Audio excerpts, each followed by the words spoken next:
Hello, I'm Brandon Staglin. Welcome to One Mind Brainwaves. When I developed schizophrenia when I was 18 years old, it was an incredibly terrifying experience.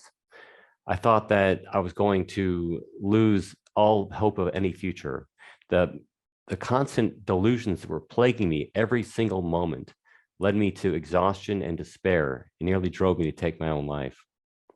I feel very fortunate to be still alive today and living a life that is very full of meaning and constructiveness. And one of the main factors that I attribute my recovery to was early intervention. Within 3 days of my first psychotic episode, a good friend helped me get to a local psychiatric hospital where I received treatment for the first time and began the long and rocky road to recovery. Now, that road to recovery was, as I said, long and arduous. And I wonder often today, if I'd gotten treatment even earlier, perhaps even before psychosis began, would I have had a different life? Would it have been a better life? I don't know, but I'm very curious to think about that. Fortunately, efforts are underway to develop tools to identify people as early as possible as they're starting on the path toward developing psychosis. And efforts are underway to improve the means to intervene as early as possible once people are identified. One Mind is part of this exciting collaboration. It's called the Accelerating Medicines Partnership with Schizophrenia, or AMP SCZ for short. And we're going to talk about this today with two of the leaders of this initiative. One will be later in the show, Dr. Joshua Gordon, the director of the National Institute of Mental Health. And he'll be on a little bit. But first, we'll be talking with someone whose own lived experience with schizophrenia has led him to devote his career to mental health advocacy and helping others with mental health challenges. He's a co-chair of the AMP SCZ Steering Committee. He's also a board director of the National Alliance on Mental Illness. And he's also a great friend of this program. Carlos Larrauri, thanks for joining us again on Brainwaves. Welcome back. Thank you, Brandon. The pleasure's all mine. Absolutely. So good to see you again. So viewers, thank you for watching. Feel free to post comments at any time. And if you have anyone in your circle who you'd like to share this webcast with because you think it might interest them or benefit them, please share the video with them. Thanks so much. So Carlos, we know that early intervention, as I mentioned, is really critical to helping people who are starting to experience serious mental illness. But as NAMI, the National Alliance on Mental Illness, has said, about 100,000 young people each year develop a psychotic illness for the very first time in the United States, but many of them never get treatment. In fact, many who do get treatment wait a long time to do that, unfortunately.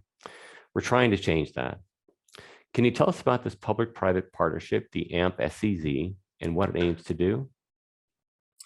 So yeah, the Accelerated Medicines Partnership Program in Schizophrenia, as you mentioned, is a public-private partnership between various stakeholders in the government, the private sector, and in civic society. And we're coming together to develop the tools, possibly biomarkers and clinical endpoints, things like that, to facilitate drug development for people at high risk of developing psychosis. And it's an unprecedented scale of collaboration and participation in this endeavor. Yeah, it's an amazing endeavor. I'm totally excited about it as well. To see all these different stakeholders come together, including NAMI, including One Mind, and some pharmaceutical companies, and the National Institute of Mental Health, and other foundations. It's just Wellcome Trust and others. It's great to see this happen. Very grateful for all the support for this cause, seeing this happen. You have a leadership position within the initiative. You're co-chair of the steering committee, which is fantastic. I'm so glad you're leading from that post. The input from people with lived experience is a critical component to the AMP SCZ project, and you've been very open about your experience with schizophrenia. You tell your story very movingly and inspiringly. How did you first start to develop symptoms of psychosis, and what was that like for you? And how did you ultimately find treatment that has led to your what is now a very wonderful life in recovery? Sure, Brandon. Much like yourself, the onset of psychosis occurred during the years away at college. I had probably suffered with what are considered prodromal symptoms, which aren't full-blown psychosis, but maybe cognitive or mood symptoms, trouble falling asleep, or trouble concentrating on routine assignments and things like that for a number of years. But it was really in my senior year of high school where I started to have the full-blown presentation of florid psychosis. I began school as a literature major, and I became increasingly preoccupied with religion, to the point that it became obsessive, to the point that I started having delusional thoughts that I was a messiah or a prophet. I heard voices that I sometimes attributed to angels.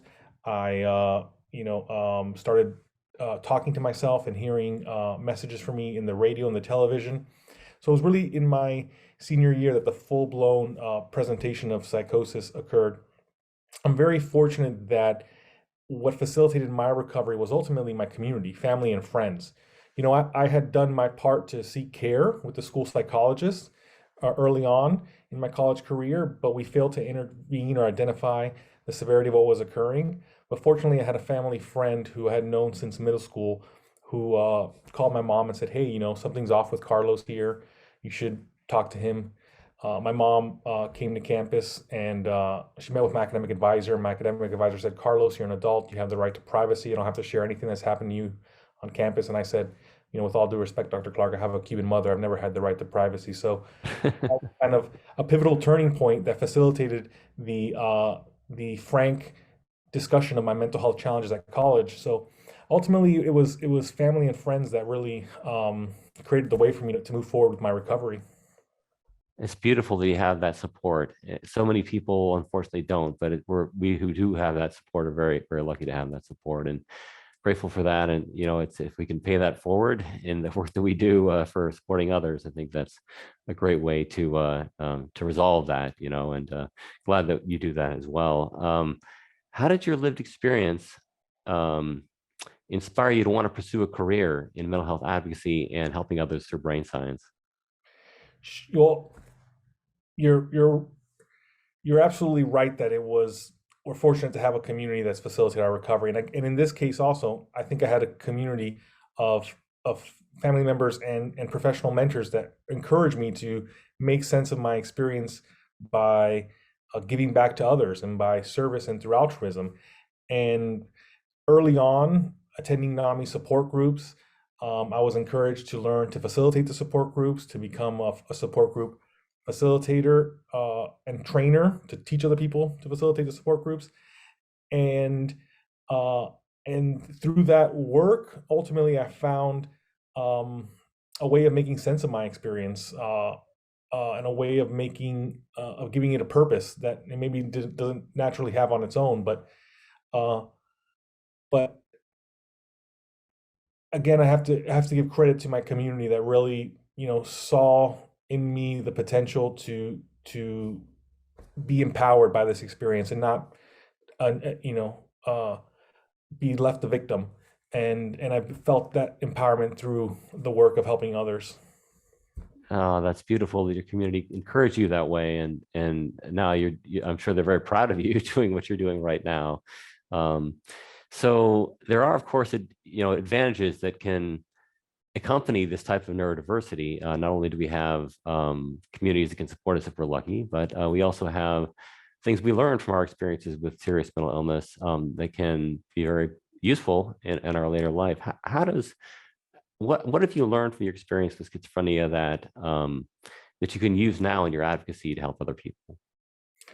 Well, I think one thing that schizophrenia has taught me, and it's a very difficult, thing to live with. Certainly, my life is more difficult with it than without it, but it has taught me that people have an innate, immense capacity for resiliency and for recovery. And when you give people the right support services and the right treatments or interventions at the right time, you can allow that innate resiliency and recovery to occur. And we often hear about PTSD and post-traumatic stress disorder, but there's an analog or equivalent in that there's a capacity for post-traumatic growth for people to experience a serious adversity or trauma even, and from that grow psychologically and mature psychologically. And for me, I formed, I think, a healthier identity, um, and one that's again grounded in that sense of service to others, to in order to make sense of my own experience of adversity and suffering, if you will. That's a beautiful outcome. Thanks for sharing that. Um, yeah, there's the concept of eudaimonia, and then there's also hedonic happiness, like the two poles of what makes people happy. Eudaimonia is defined as happiness that we get through service to others, helping our community, and whereas hedonic is more like simple, personal pleasures that you like listening to music or whatever. But I think it's I personally prefer the eudaimonia, and I think that this is what I think Plato came up with those terms. One of those Greek philosophers, like we're talking. Do you know? Do you happen to know? Absolutely. No, I was just gonna say I have my fair share of cheeseburgers, and Yeah. the immediate pleasure I get from that for a few minutes, but there's a deeper sense of satisfaction that I think comes from living a life where you feel a strong sense of mission and purpose, and you ground it in something beyond your own self-interest, to some extent. Yeah, and that can be key to recovery for so many people, which is Absolutely. great to see happen for people. So, what is the role of people with lived experience in the AMP SCZ? It's very important that people with lived experience contribute to the guidance of it, but why is that so important to the AMP SCZ? Well, at the end of the day, people and family members living with uh, or at risk for psychosis are the most important stakeholders. At the end of the day, they're the ones that we're trying to help, and they're the ones that, without their participation, without them so graciously volunteering their time and efforts, this project wouldn't be successful. All the, you know, government dollars and all the best and brightest scientists, it would all be for moot if we didn't have people willing to participate. So at a very, um, you know, critical level, there's opportunities for people with lived experience and their family members or at risk for developing serious mental illness to take part in this historic endeavor. And then, on another level, as you're aware, we help shape this initiative by drawing from our lived experience to ensure that we do things compassionately, we do things with dignity for the people we serve, or we address bioethical concerns that may come up or patient burden. We help legitimize the endeavor by making sure all stakeholders are understanding that the patient is at the center of this at the end of the day.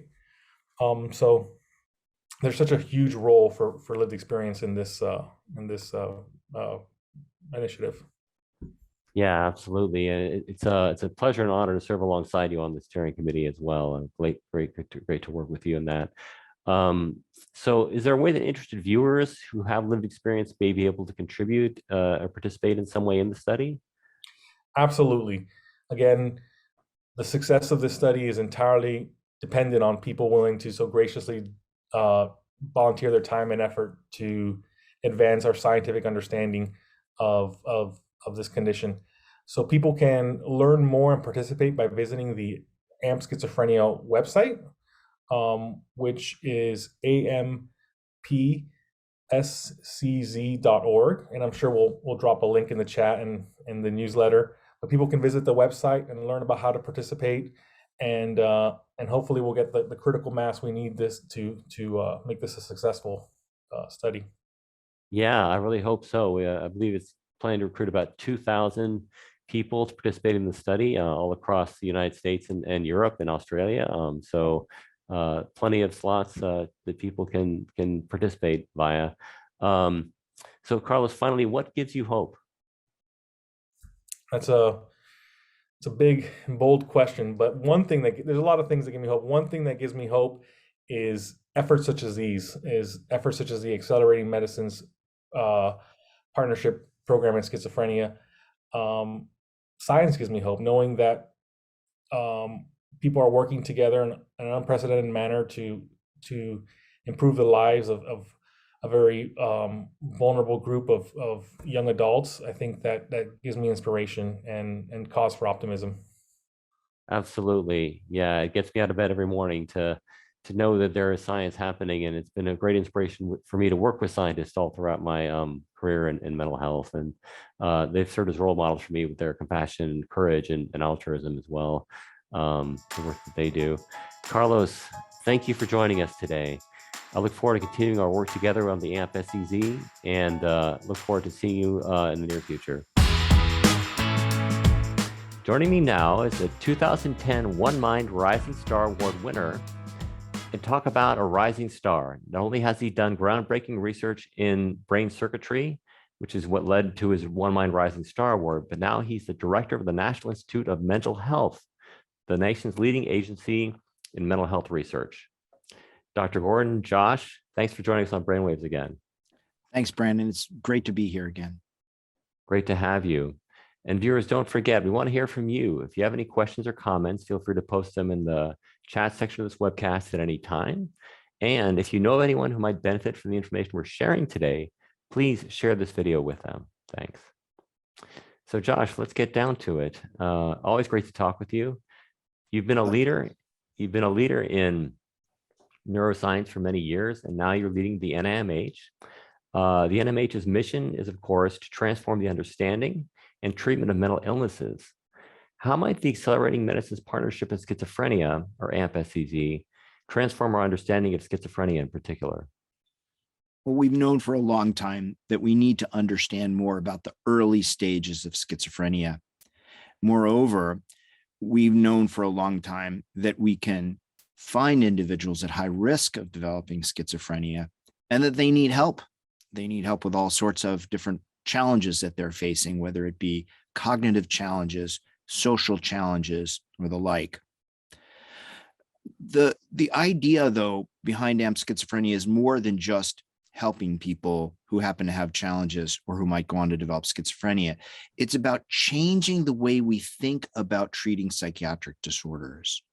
If we can treat psychiatric disorders, not any given psychiatric disorder like schizophrenia, not as one monolithic entity, but as something that changes over time, then we can look at the particular phase an individual is in and give them treatment that might benefit them in that phase, and that might even prevent them from experiencing the full consequences of the disorder.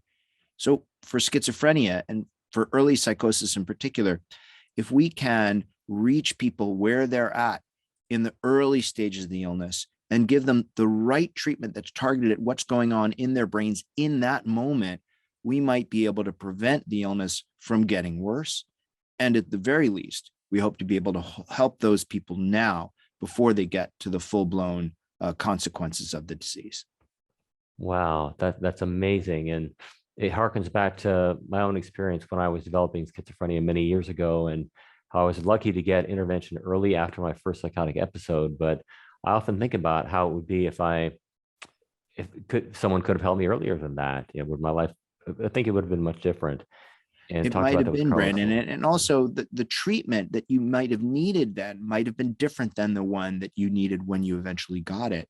So that's what we're really targeting here. Yeah, it's great. Well, the ambition is to help people with exactly what they need at the exact right time.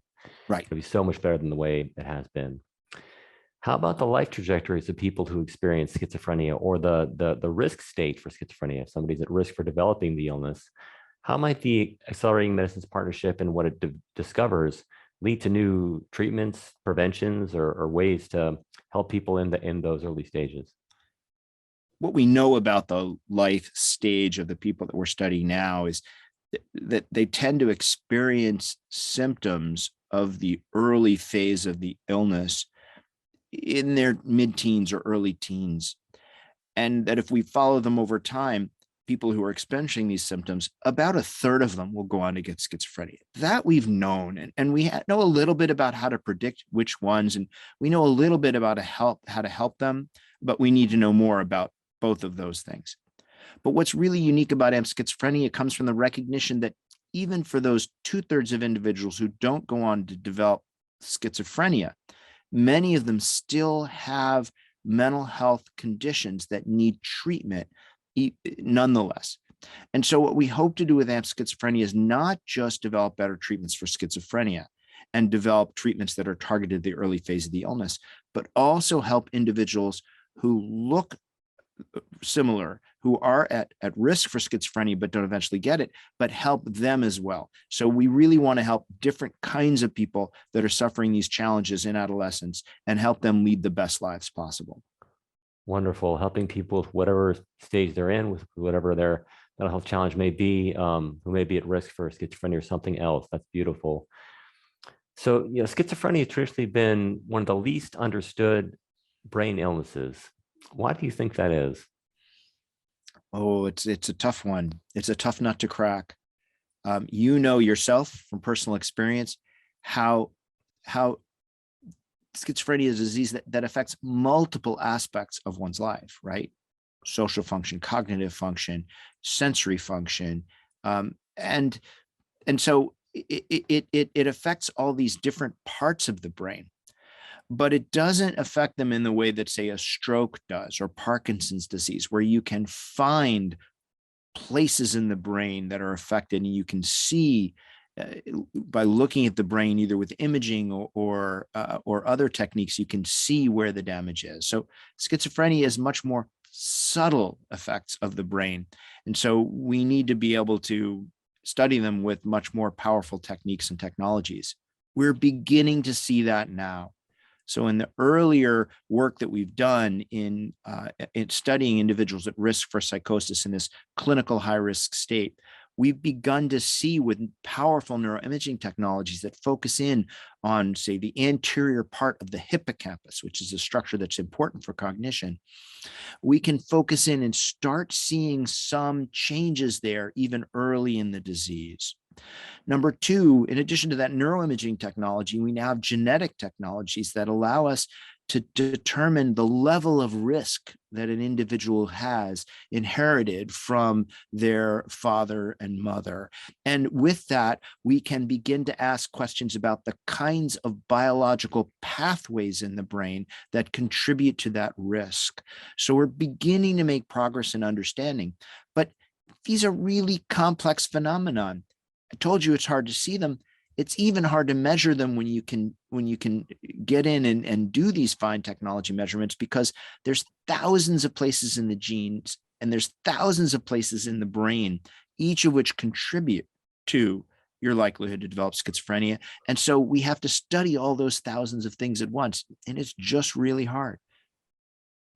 Well, thank goodness the AMP is here now, recruiting about 2,000 people, patients, individuals with lived experience with psychosis or the early stages of psychosis, and 625 healthy people as well, to get a large data set to actually kind of try and parse out some of that complexity in the brain and their experiences, that can help us have insights into how to help folks who are having these challenges.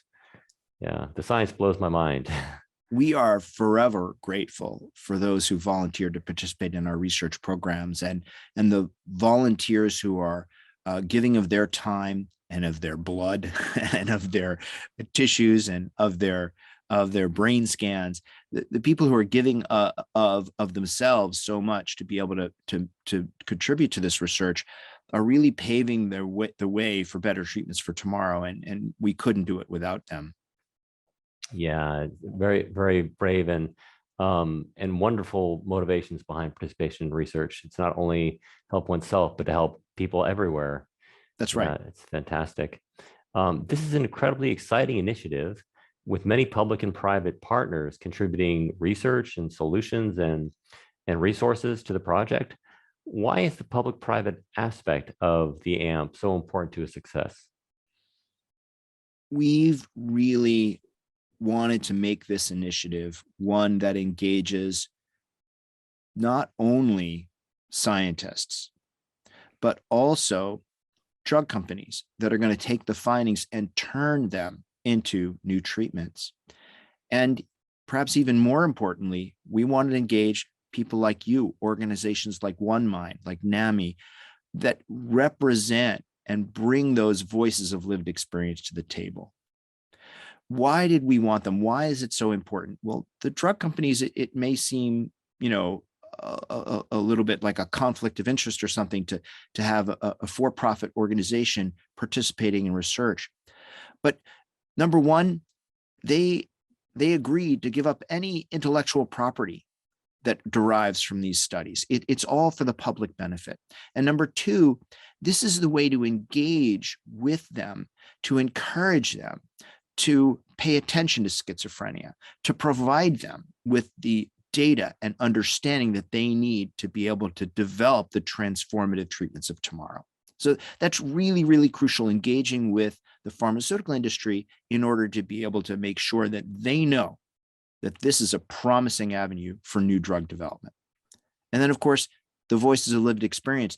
They taught us that we need to focus on the problems that individuals in this clinical high-risk state have right then and there, right? These kids, these young adults, they have challenges in their social lives. They have challenges in school and in work. And if we can't help them right then and there, then what are we doing this for? And it's those voices of lived experience that have focused us in on helping, on making sure that the treatments we develop, the treatments that we target, actually work for the problems that that these brave volunteers are suffering for. And so it's that combination, the involvement of the pharmaceutical industry to make sure that we're developing transformative treatments of tomorrow, and the voices of lived experience that are telling us what they want out of those treatments. That's really at the heart of the AMP Schizophrenia Initiative. Yeah, what a beautiful partnership it is.